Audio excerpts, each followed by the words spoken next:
السلام علیکم ورحمۃ اللہ وبرکاتہ۔ بسم اللہ الرحمن الرحیم۔ سبھی تعریفیں اللہ ہی کے لیے ہے جو سارے جہانوں کا مالک ہے۔ درود اور سلام ہو حضرت محمد صلی اللہ علیہ وسلم پر جو ساری انسانیت کے لیے رحمت بن کر آئے۔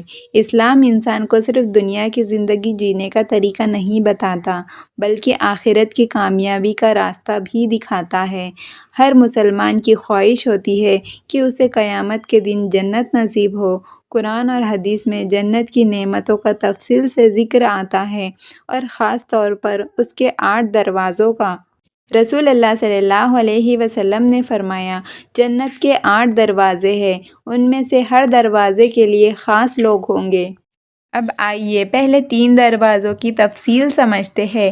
موا کا مطلب ہے ٹھکانہ، پناہ اور سکون کی جگہ۔ یہ جنت ان لوگوں کے لیے ہے جو دنیا میں تقویٰ یعنی کہ اللہ کا ڈر اپناتے ہیں، ان کے دلوں میں اللہ تعالیٰ کا خوف ہوتا ہے اور وہ گناہوں سے بچتے ہیں اور ہر چھوٹے بڑے گناہ سے بچنے کی کوشش کرتے ہیں، حلال حرام کی پوری پابندی کرتے ہیں، نماز، روزہ، زکوٰۃ، حج اور عبادت کو نبھاتے ہیں، دل سے اللہ سے ڈرتے ہیں چاہے لوگ دیکھیں یا نہ دیکھیں۔ ایک شخص رسول اللہ صلی اللہ علیہ وسلم کے پاس آیا اور بولا، یا رسول اللہ، مجھے ایسا عمل بتا دیجئے جس سے میں جنت المأویٰ کا حقدار بن جاؤں۔ آپ صلی اللہ علیہ وسلم نے فرمایا، اللہ سے ڈر اور جہاں کہیں بھی رہو گناہ سے بچو یعنی تقویٰ اپناؤ، یہی جنت المأویٰ کی چابی ہے۔ دوسرا دروازہ ہے دارالمقام۔ اللہ تعالیٰ فرماتے ہیں، یہ وہ جنت ہے جو تمہیں وراثت میں دی گئی تمہارے اعمال کی وجہ سے۔ اس میں تمہارے لیے کبھی تھکان نہیں اور نہ ہی اس میں سے کبھی نکالے جاؤ گے۔ دارالمقام کا مطلب ہے ہمیشہ رہنے کی جگہ۔ یہاں نہ تھکان ہوگی، نہ بڑھاپا آئے گا، نہ موت آئے گی، نہ کوئی تکلیف ہوگی۔ اب سوال یہ آتا ہے کہ یہ دروازہ کس کے لیے ہے؟ یہ دروازہ ان لوگوں کے لیے ہے جو لوگ دنیا میں صبر کرتے ہیں، مشکلوں، فقر و فاقہ اور بیماریوں پر اللہ کا شکر ادا کرتے ہیں، جن کا ایمان مشکل حالت میں بھی ڈگمگاتا نہیں۔ یہیں پر میں آپ کو ایک کہانی چھوٹی سی سناؤں گی۔ حضرت ایوب علیہ السلام کا واقعہ ہے، صبر کی سب سے بڑی مثال ہے۔ اللہ نے انہیں دولت، صحت اور اولاد سے نوازا، لیکن پھر امتحان میں سب کچھ چھین لیا۔ برسوں تک بیمار رہے، صبر کرتے رہے، لیکن پھر بھی ان کی زبان پر ہمیشہ الحمدللہ ہی رہتا، اللہ کا وہ ہمیشہ شکر ادا کرتے۔ آخرکار اللہ نے انہیں 2 گنا انعام دیا اور ان کی صبر کی وجہ سے انہیں جنت کی خوشخبری ملی، یعنی دارالمقام صبر کرنے والوں کے لیے ہے۔ اب تیسرا دروازہ ہے دارالسلام۔ اللہ تعالیٰ سلام کے گھر کی طرف بلاتا ہے اور جسے چاہتا ہے سیدھی راہ پر چلاتا ہے۔ مطلب دارالسلام کا مطلب ہے امن اور سلامتی کا گھر۔ وہاں ڈر، غم اور فکر بالکل بھی نہیں ہوگا۔ جو لوگ دنیا میں امن اور محبت پھیلاتے ہیں، جو دوسروں کو تکلیف نہیں پہنچاتے، جو ظالم نہیں بنتے بلکہ انصاف اور رحم دلی سے پیش آتے ہیں، جو سلام، السلام علیکم کو عام کرتے ہیں۔ رسول اللہ صلی اللہ علیہ وسلم نے فرمایا، تم جنت میں داخل نہیں ہوں گے جب تک ایمان نہ لاؤ، اور تم ایمان والے نہیں بن سکتے جب تک آپس میں محبت نہ کرو۔ کیا میں تمہیں ایک چیز نہ بتا دوں؟ اگر تم اسے عام کرو گے تو آپس میں محبت پیدا ہوگی۔ اپنے درمیان سلام کیا کرو، یعنی کہ سلام کو عام کر دو۔ ایک چھوٹا سا واقعہ ہے جو ابھی میں آپ کو بتاتی ہوں۔ مدینہ شریف میں ایک صحابی ہر کسی کو سلام کرتے تھے، کوئی چھوٹا ہو یا بڑا ہو، غریب ہو یا امیر ہو۔ قیامت کے دن ایسے لوگ دارالسلام سے جنت میں داخل ہوں گے کیونکہ انہوں نے لوگوں سے امن اور بھائی چارہ پھیلایا۔ ان تینوں دروازوں سے ہمیں یہ سیکھ ملتی ہے کہ جنت المأویٰ تقویٰ سے ملتی ہے، دارالمقام صبر اور شکر سے ملتی ہے، اور دارالسلام محبت، امن اور سلام سے ملتی ہے۔ اس کا مطلب یہ ہے کہ اگر ہم تقویٰ، صبر اور امن کی زندگی اپنائیں تو یہ 3 دروازے ہمارے لیے کھل سکتے ہیں۔ اللہ تعالیٰ نے انسان کو بیکار پیدا نہیں کیا بلکہ اسے آزمائش کے لیے دنیا میں بھیجا ہے۔ جس نے اس آزمائش میں ایمان اور نیک اعمال کے ساتھ کامیابی حاصل کی، اس کے لیے جنت کے دروازے کھول دیے جائیں گے۔ پارٹ 1 میں ہم نے جنت المأویٰ، دارالمقام اور دارالسلام کی تفصیل دیکھی تھی۔ اب آگے بڑھتے ہیں اور 3 دروازوں کی روشنی میں چلتے ہیں۔ چوتھا دروازہ ہے جس کا نام ہے دارالخلد۔ اللہ تعالیٰ فرماتے ہیں، یہ وہی جنت ہے جو تمہیں وراثت میں دی گئی ہے تمہارے اعمال کی وجہ سے۔ اس میں تمہارے لیے بہت سے پھل ہیں جن میں سے تم کھاؤ گے۔ دارالخلد کا مطلب ہے ہمیشہ رہنے والی جگہ۔ یہاں نہ موت ہے، نہ بڑھاپا ہے، نہ تھکان ہے، نہ کوئی فکر ہے۔ یہ ہمیشہ کی راحت اور خوشیوں کا گھر ہے۔ اب بات کرتے ہیں کہ یہ کن لوگوں کے لیے ہے۔ وہ لوگ جو ایمان پر قائم رہے، جنہوں نے دین کو آخر تک مضبوطی سے تھاما، جنہوں نے گناہوں سے توبہ کی اور آخرت تک اللہ کی عبادت میں لگے رہے۔ ایک چھوٹی سی کہانی میں آپ کو بتاتی ہوں۔ ایک بزرگ صحابی تھے جن کا نام ابو سلمہ تھا۔ وہ ہمیشہ کہا کرتے تھے، میں نے دنیا میں سب کچھ کھو دیا لیکن میں نے اپنا ایمان نہیں کھویا، یہی میری سب سے بڑی دولت ہے۔ قیامت کے دن ایسے لوگوں کے لیے دارالخلد کے دروازے کھلیں گے۔ 5واں دروازہ ہے جنت العدن، مطلب کہ ہمیشہ رہنے والی جنتیں۔ ان کے نیچے نہریں بہے گی، یہی بڑی کامیابی ہے۔ عدن کا مطلب ہے ہمیشہ آباد رہنے والی جنت۔ یہ سونے چاندی کے محلوں، موتیوں کے گنبدوں اور ندیوں سے بھری ہوئی ہوگی۔ اب بات کرتے ہیں کہ یہ کس کے لیے ہے۔ جو دنیا میں ہمیشہ اللہ کی عبادت میں لگے رہے، جنہوں نے دنیا کی زندگی میں گناہ سے بچتے ہوئے ہر حال میں اللہ کا شکر ادا کیا، اور جو نماز، روزہ اور فرض عبادت کے پابند تھے۔ ایسے ہی ایک عبادت کی مثال میں آپ کو بتاتی ہوں۔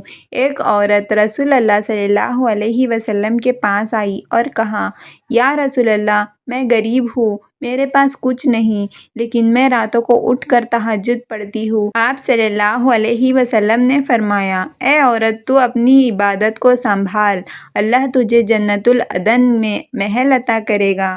یعنی عبادت ہی جنت العدن کی چابی ہے۔ اب ہے 6واں دروازہ جس کا نام ہے جنت النعیم۔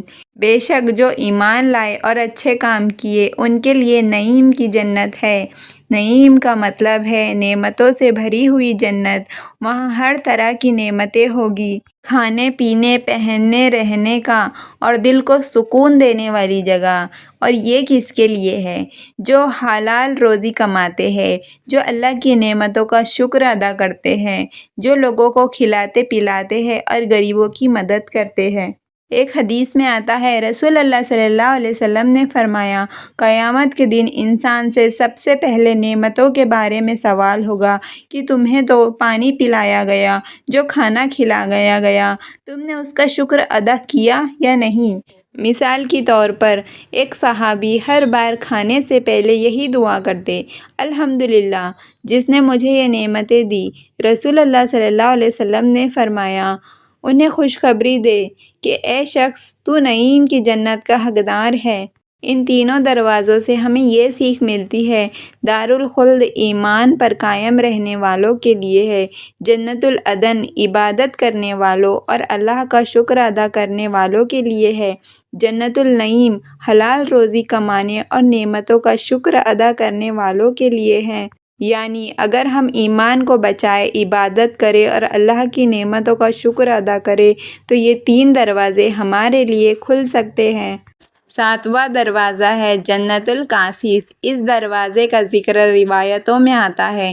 اس کا مطلب ہے علم پھیلانے اور لوگوں کو نیک راستے کی دعوت دینے والوں کے لیے جنت کا دروازہ ہے۔ اور یہ کس کے لیے ہے؟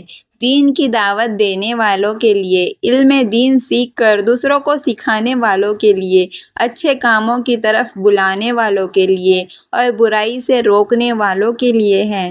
رسول اللہ صلی اللہ علیہ وسلم نے فرمایا، جو کوئی کسی کو بھلائی کی طرف بلائے، اس کے لیے وہی اجر اور ثواب ہوگا جو اس بھلائی کرنے والے کو ملے گا۔ یعنی دین کی دعوت دینے والوں کا ثواب لگاتار بڑھتا رہتا ہے۔ اسی کے حوالے سے میں آپ کو ایک چھوٹی سی کہانی سناتی ہوں۔ حضرت علی رضی اللہ عنہ نے فرمایا، اگر اللہ تمہارے ذریعے کسی ایک انسان کو بھی ہدایت دے دے تو یہ تمہارے لیے لال اونٹ سے بہتر ہے۔ یعنی دنیا کی سب سے قیمتی دولت بھی کسی کو ہدایت دلانے سے بہتر نہیں۔ ایسے لوگوں کے لیے جنت القاصف کا دروازہ کھلے گا۔ اور 8واں دروازہ ہے جنت الفردوس۔ اللہ تعالیٰ فرماتے ہیں، یقیناً جو ایمان لائے اور نیک اعمال کیے ان کے لیے فردوس کی جنت ہے، اس میں وہ ہمیشہ رہیں گے۔ رسول اللہ صلی اللہ علیہ وسلم نے فرمایا، جب اللہ سے جنت مانگو تو فردوس مانگو، کیونکہ وہ جنت کا سب سے اونچا حصہ ہے، اس کے اوپر رحمان کا عرش ہے اور اس سے جنت کی نہریں نکلتی ہیں۔ مطلب فردوس جنت کا سب سے اونچا اور بہترین حصہ ہے، یہاں پیغمبر، شہید، صدیقی اور سب سے نیک لوگ رہیں گے۔ اب جنت الفردوس کن لوگوں کے لیے ہے؟ سب سے نیک اور خالص ایمان والے لوگ، جنہوں نے دین کی خدمت کی، جنہوں نے اپنی زندگی اللہ کی راہ میں قربان کر دی۔ اسی کو سمجھاتے ہوئے میں ایک چھوٹی سی مثال دیتی ہوں۔ ایک صحابی رسول اللہ صلی اللہ علیہ وسلم سے پوچھنے لگے، یا رسول اللہ، میں آپ سے جنت میں ملاقات چاہتا ہوں۔ آپ صلی اللہ علیہ وسلم نے فرمایا، تمہیں جس چیز کی ضرورت ہے اسے اللہ سے مانگو اور اپنے سجدوں کی کثرت کرو، یعنی جو لوگ سجدہ کرتے رہیں گے، عبادت کریں گے، اللہ کی راہ میں رہیں گے، وہ جنت الفردوس میں پہنچیں گے۔ دوستو، اب تک ہم نے جنت کے 8 دروازوں کی تفصیل دیکھی۔ جنت المأویٰ تقوی اپنانے والوں کے لیے، دارالمقام صبر اور شکر کرنے والوں کے لیے، دارالسلام امن اور محبت پھیلانے والوں کے لیے، دارالخلد ایمان پر قائم رہنے والوں کے لیے، جنت العدن اللہ کی عبادت کرنے والوں کے لیے، جنت النعیم نعمتوں کا شکر ادا کرنے والوں کے لیے، جنت القاصف دین کی دعوت دینے اور علم پھیلانے والوں کے لیے، اور جنت الفردوس سب سے اونچا درجہ نیک لوگوں اور پیغمبروں کے لیے۔ اللہ تعالیٰ نے ہر دروازہ الگ الگ اعمال والوں کے لیے بنایا ہے، لیکن اللہ کی رحمت اتنی بڑی ہے کہ اگر کوئی انسان ہر دروازے کا حقدار بن جائے تو اسے کسی بھی دروازے سے داخل ہونے کی اجازت ملے گی۔ رسول اللہ صلی اللہ علیہ وسلم نے فرمایا، قیامت کے دن جنت کے دروازوں سے پکارا جائے گا، اے روزے دارو، آ کر داخل ہو، اے نماز پڑھنے والے، آ کر داخل ہو، اے جہاد کرنے والے، آ کر داخل ہو۔ اور جو انسان سب عمل کرتا ہوگا اسے ہر دروازے سے بلایا جائے گا۔ ماشاء اللہ، یعنی ہمیں چاہیے کہ ہم صرف ایک عمل پر نہیں بلکہ ہر نیک کام پر دھیان دیں۔ تو چلیے دوستو، مل کر ہم سب اللہ تعالیٰ سے دعا کرتے ہیں، اے اللہ ہمیں جنت الفردوس عطا فرما، اے اللہ ہمارے گناہ معاف کر اور ہمیں ہر دروازے کا حقدار بنا دے، آمین ثم آمین۔ تو دوستو، اب مجھے اجازت دیجیے، السلام علیکم ورحمۃ اللہ وبرکاتہ۔